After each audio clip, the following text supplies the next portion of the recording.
Here are two songbooks by Hans Baumann dating back to 1938 and 39.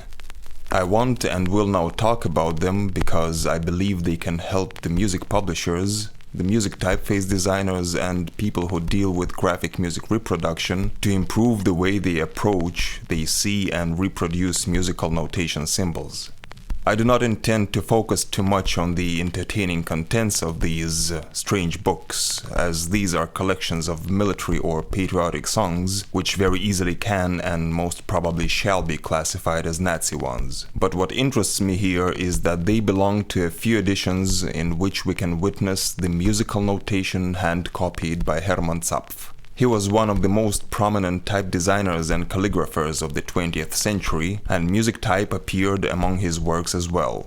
Very briefly, it is mentioned in the book Hermann Zapf and his design philosophy, and the two types mentioned there are Allchornotenschrift and Musica Roman. Examples of both were once posted in Musical Typography Instagram, so if you missed it, go for a change.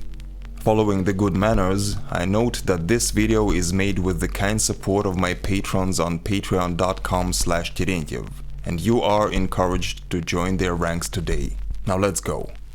As you see from the covers, the books belong to one series. The page format is of the same size. When closed, they are 184 mm tall and 118 mm wide, which fits the Pentagon format. The earlier one, from 1938, is titled A Bright or A Clear Day. Taking off the dust jacket, we find a scripture from the previous owner. Her message to the future generations is written here in blood red and corresponds to the contents of the books. The sign says, being German means being loyal, good, strong, and joyful.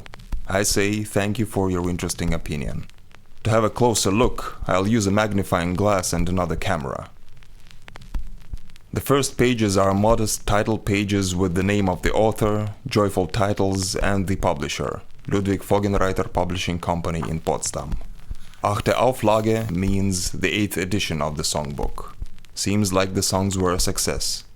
The song numbers are moved from the type area to the outer margin and work instead of pagination. There are no page numbers in these books, and the tables of contents list the songs by their numbers. Since the text and the notation are scribed by the same hand, we see how homogeneous they are. I am not aware of any printed music publisher these days who possesses typefaces for text and music which belong to the same type family, but Terentiev Publisher does, and their recent editions prove that. Otherwise, it's such a rarity these days that we can consider it to be extinct.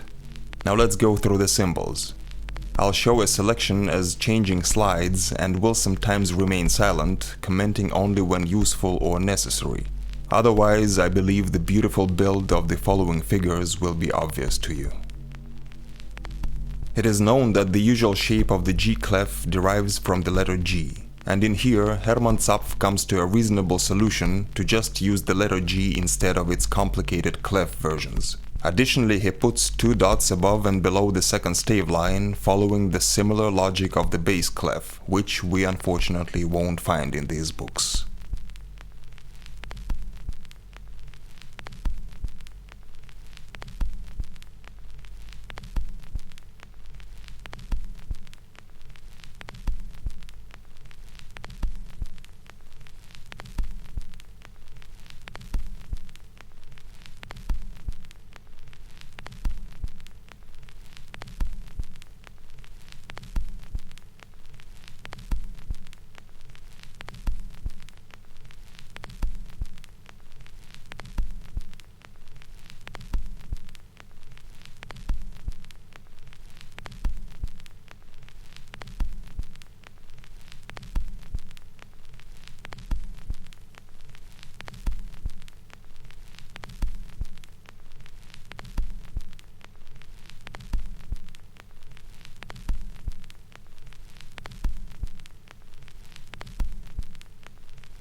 The crotchet rest is of a symmetric shape and I think resembles a Wolfsangel. Professionals say though that Zapf had never been noticed sympathizing the trends of actively pushing forward the German national symbolism, so my assumption might be completely wrong.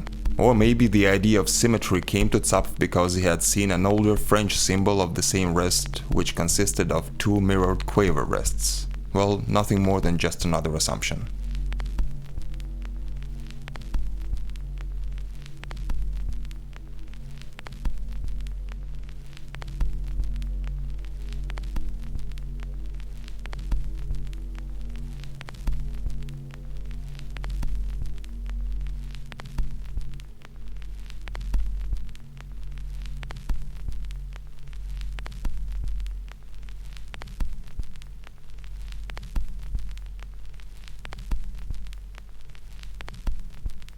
The rhythm dots here are always right next to the note head, no matter if on or between the lines, and even if the note is on a ledger line.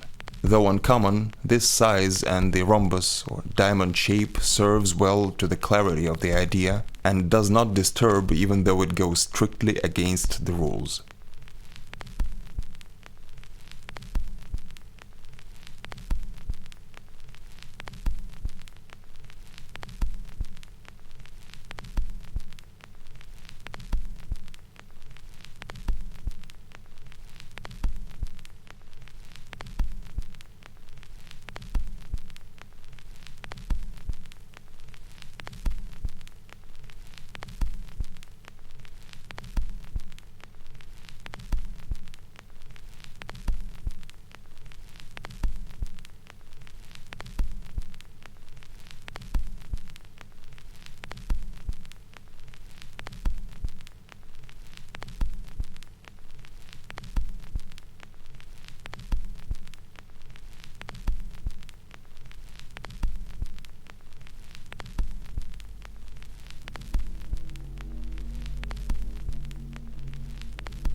Look at these beams and remember their shape. We will return to them later.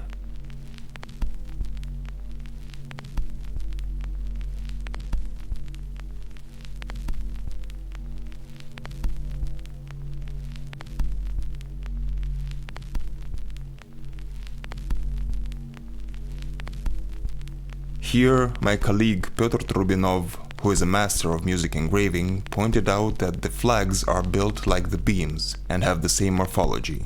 I find this a precious observation.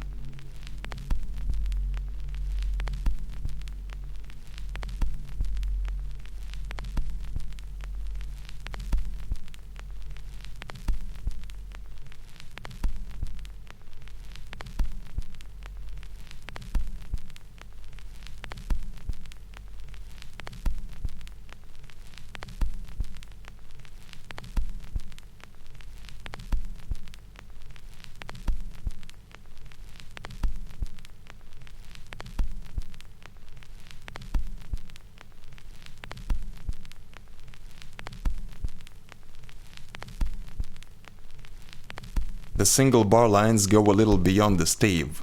The thick line of the final bar line does not.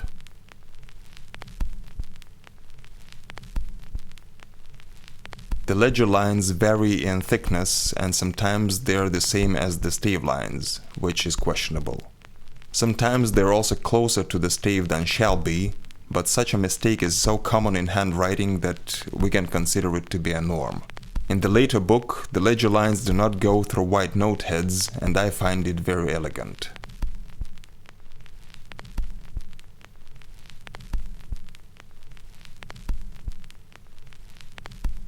Notice the sharps in the key signature ascending like in the tenor clef. The positioning of flats in the earlier book is also different from the common conventions. Here the E flat is an octave lower than it normally would be.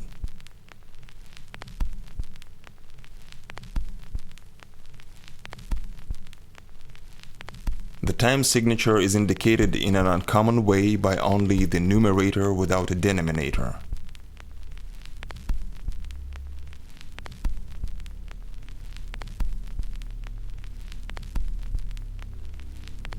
In one case, we see a mixed time.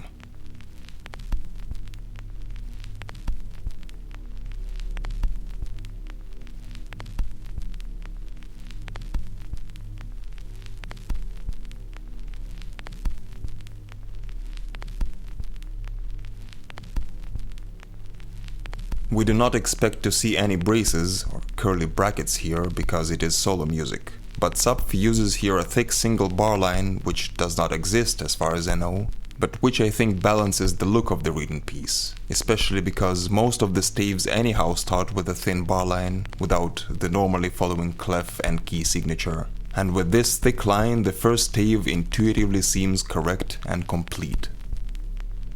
Now let's check how he does writing in two voices, how the two voices appear one above the other. The note heads do not touch each other, and the writing is very accurate. Here's a song written on a system of two staves.